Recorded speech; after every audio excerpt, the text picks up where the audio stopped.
Me sumo a los saludos que se hacían al comienzo del culto por el Día del Padre. Que Dios nos bendiga a todos los que hemos tenido la oportunidad de ser padres, que tenga misericordia de nosotros y especialmente que tenga misericordia de aquellos que tienen que sufrir nuestra paternidad, nuestros hijos y nuestras hijas. Que Dios los bendiga a ellos, que tengan la gracia para no tomar lo malo de nuestros ejemplos y quedarse con lo poco bueno que a veces entregamos. Que Dios nos bendiga, padres, que Dios los bendiga, queridos hijos e hijas. Quisiera leer un texto bíblico en este sentido que me ha llamado mucho la atención. Isaías capítulo 63, versículos 15 y 16. Isaías 63, versículos 15 y 16. Mira bien desde el cielo, dice el poeta. Los profetas profetizan con estos elementos poéticos, como que él le habla y le recrimina cosas a Dios. Mira bien desde el cielo, observa desde tu morada santa y gloriosa, ¿dónde está tu celo y tu poder? Se nos niega tu abundante compasión y ternura, pero tú eres nuestro Padre. Aunque Abraham no nos conozca ni nos reconozca Israel, tú, Señor, eres nuestro Padre. Tu nombre ha sido siempre nuestro Redentor. La Biblia y todas las religiones en realidad, en el caso nuestro, la Biblia se refiere a Dios que es lo totalmente otro, lo totalmente desconocido, usando figuras conocidas. Así funciona siempre la relación con Dios. Dios es siempre misterioso en el sentido más profundo de la palabra misterio. Por eso de Dios solo se puede hablar, decimos, en metáfora. Y por eso los teólogos nunca van a poder estudiar a Dios. Teología no es el estudio de Dios. Porque Dios no puede ponerse bajo el microscopio, Dios no puede ponerse sobre la mesa del teólogo para partirlo en pedacitos y estudiarlo.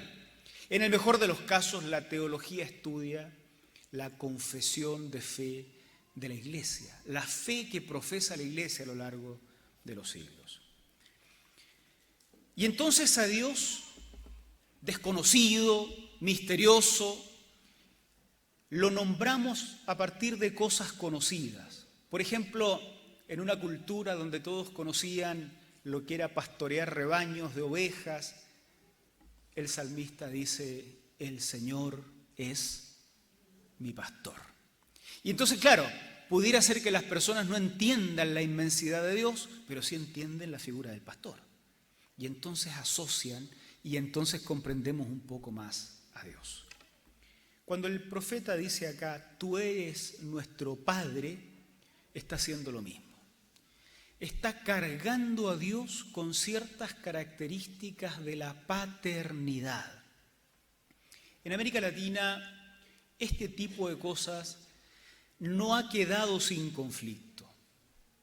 No es, más allá del terreno religioso, no es tan fácil elegir un elemento conocido para hablar del Dios desconocido. En una cultura donde la paternidad se ha muchas veces, no en todos lados por supuesto, ni en todos los casos, pero en muchos casos sí, caracterizado por el abandono, el maltrato, el desapego, la humillación, el abuso. Decirle a Dios Padre evoca en la mente de muchos latinoamericanos, y probablemente no solo latinoamericanos, imágenes no tan positivas.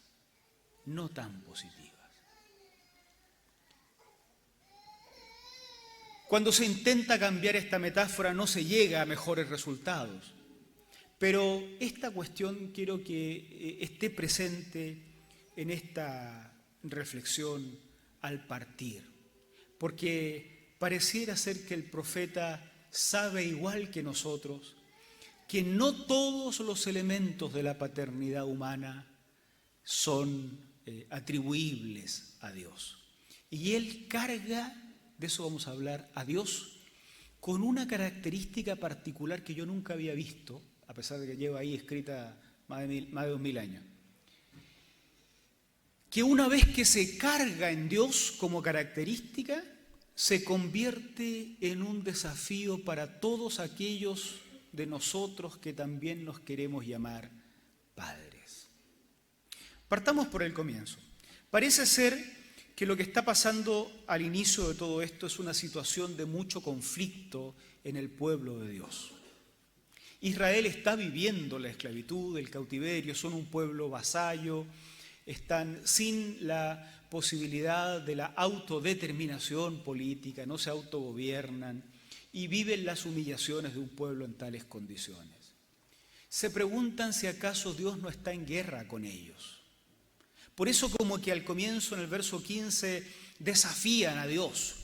¿Dónde está tu celo? ¿Dónde está tu poder? Como queriendo decir, ¿no te molesta acaso que tus hijos, tu pueblo, estemos viviendo en esta situación? Como que tratan de apelar a la vergüenza de Dios para que Dios actúe en su favor.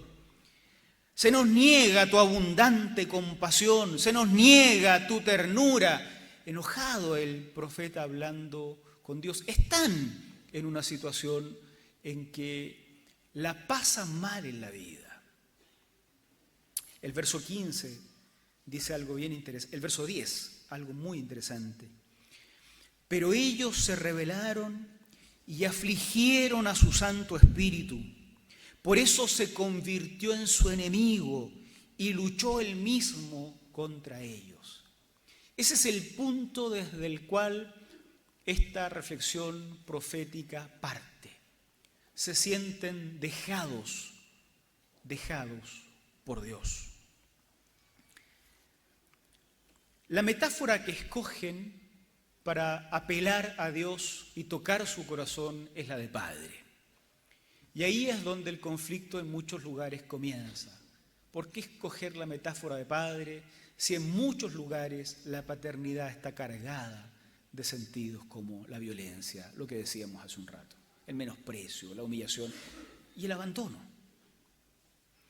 Bueno, el profeta no ignora que desde el lado humano la figura de la paternidad no puede ser completamente atribuible a Dios. Por eso dice lo siguiente: aunque Abraham no nos conozca, ni nos reconozca Israel, ahí está. Aunque quien es el que debiera reconocernos como padre, Abraham, el padre del pueblo de Israel. Israel, recuerden, Israel es el nombre que se le da a Jacob, el de las tribus.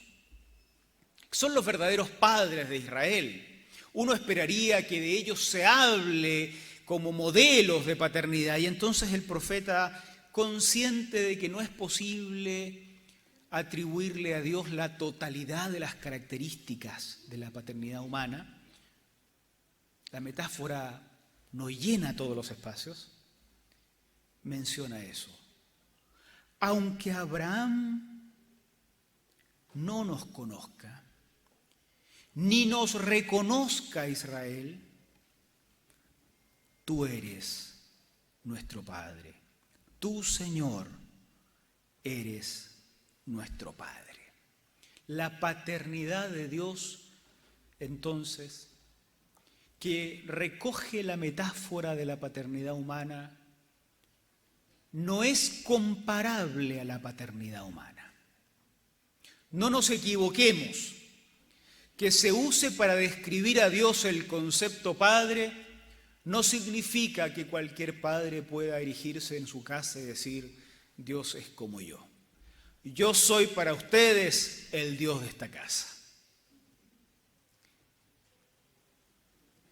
Al contrario, la característica que se le atribuye a Dios como Padre viene a convertirse en un desafío para todos nosotros. Miren cómo funciona este juego de aplicar sentidos. Primero se explica al Dios desconocido, al Dios misterioso, con una metáfora humana. Padre, tú eres Padre. Pero luego se le caracteriza con un elemento completamente extraño, para mí por lo menos. Verso 16, tú eres nuestro Padre. Y miren el final del verso, lo que está entre comillas. Tu nombre ha sido siempre nuestro Redentor. La redención como característica de la paternidad. Yo nunca lo había escuchado. Que para ser padres, porque ahora se nos devuelve como modelo para nosotros esto, debamos ser un poco redentores. Claro, es más fácil cuando te dicen, tiene que poner la plata. Ya, eso lo entendemos todos. Tiene que hacer esto, ya, eso lo entendemos todos. Tiene que colaborar con esto, ya, está bien. Hay muchas cosas que logramos entender y las sociedades van avanzando y hoy día tenemos roles que eran distintos a los roles en otros tiempos y muy distintos a los roles que tienen en otras culturas. Todo eso lo podemos entender. Pero esto de ser redentor nunca lo había oído. Y está en la Biblia ahí, la misma Biblia que ustedes tienen, la misma que tengo yo, y que está hace miles de años. La palabra redención es de esas palabras difíciles de traducir en la Biblia. Los traductores de todas las versiones se pegan en la cabeza pensando cómo lo decimos en castellano mejor, ¿no? Cómo decirlo de forma clara y abren la expresión y les suena feo, entonces la vuelven a cerrar. Y al final terminan en todas las versiones poniendo redentor. Pues no hay cómo explicarla sin matar su verdadero sentido. Redimir es conseguir la libertad de una persona pagando un precio por ello. Conseguir la libertad de alguien pagando un precio por ello. Tal vez no es del interés de todos, pero los estudiantes de teología tienen que saber esto y hay algunos acá, así que conviene. La palabra hebrea que está detrás de redentor es goel, el que redime. Ese que a costa de tener que pagar un precio por sí mismo, consigue que el otro o la otra sea libre de su condición actual. La viuda del Antiguo Testamento, que no es una mujer que perdió a su esposo. La viuda es una institución, es la desamparada, no tiene hijos, no tiene quien la sostenga. La viuda es la completamente desamparada, espera la aparición de un goel, de un redentor, que la redima, que pague su libertad de la condición de desesperanza, de vergüenza, de humillación en la que está y que la traiga a la existencia social de nuevo. El mandato del goel estaba en la Biblia. Alguien de la familia debía ser el goel de la viuda, de la cuñada que no tenía cómo vivir, cómo sostenerse, de los hijos que no tenían cómo salir adelante sin sus padres. La idea del redentor estaba. Es el que a costa de un precio que él mismo paga, gana la libertad de otros. La palabra redentor es tan potente, que se aplicó a Jesucristo. Jesucristo es nuestro redentor, que paga con su propia sangre nuestra libertad. Todo bien. El tema es que ahora el profeta le dice a Dios: tú eres nuestro Padre, tu nombre es el Redentor. Y aquí la característica reconocida en Dios se convierte en un desafío para nosotros. Nuestra paternidad como redentores. Nosotros somos por naturaleza, hermanos y hermanas, egoístas. No es parte de nuestra naturaleza el desapego, no es parte de nuestra naturaleza la autoentrega. Los instintos de conservación de la especie hacen que primero nos salvemos nosotros y después el otro. No es parte de lo nuestro pagar un precio por la libertad del otro, aun cuando el otro sea un hijo o una hija. No somos por naturaleza buenos redentores. Menos somos buenos redentores cuando esto nos perjudica. Y sin embargo, la característica de padre que la Biblia le atribuye a Dios y que se nos devuelve como un boomerang, como característica para nosotros, es la de ser redentor. Tal vez acá estamos siendo desafiados a buscar la libertad de nuestros hijos, de nuestras hijas, aun cuando esa libertad, ese desarrollo pleno, esa capacidad de ser individuos autodeterminados en algún momento de su existencia, se convierta en algo poco conveniente para nosotros mismos. Aun cuando más amamos, amamos porque nos beneficia. La característica de la redención tiene que ver con el amor que se da, aun cuando no nos beneficia, pagando un precio. No es necesario justificar la libertad de la Biblia diciendo que no es libertinaje. Eso se entiende. Frecuentemente este parche antes de la herida es una forma de decir: yo no quiero que sean libres nomás. No. La libertad de la que habla la Biblia es la libertad para que se desarrollen nuestros hijos y nuestras hijas en plenitud. Y ninguno de nosotros, por naturaleza, es bueno como redentor, porque nos nace servirnos a nosotros mismos. ¿Podemos nosotros ser desafiados de tal forma que esto que se dice de Dios como Padre